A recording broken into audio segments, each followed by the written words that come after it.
Ito ang aking pangako, pag-ibig na di maglalaho.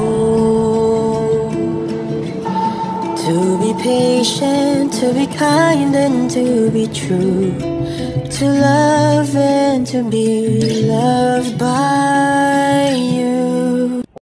Yura, may Friday shoot si Bel Mariano ayon nga sa post ni Sir Jake Galvez, ang kanyang makeup artist. So ano naman kaya ito? For sure, pasabog na naman ito. Iba ka talaga, Bel. Busy, pero ito ang pasabog. May dumalaw sa ating prinsesa, ang kanyang prinsipe na mayaman. May dalang foods pa para kay Bel at sa kanyang team. Iba ka, master. Araw-araw mong nililigawan ng iyong nobya. +1 ka na naman.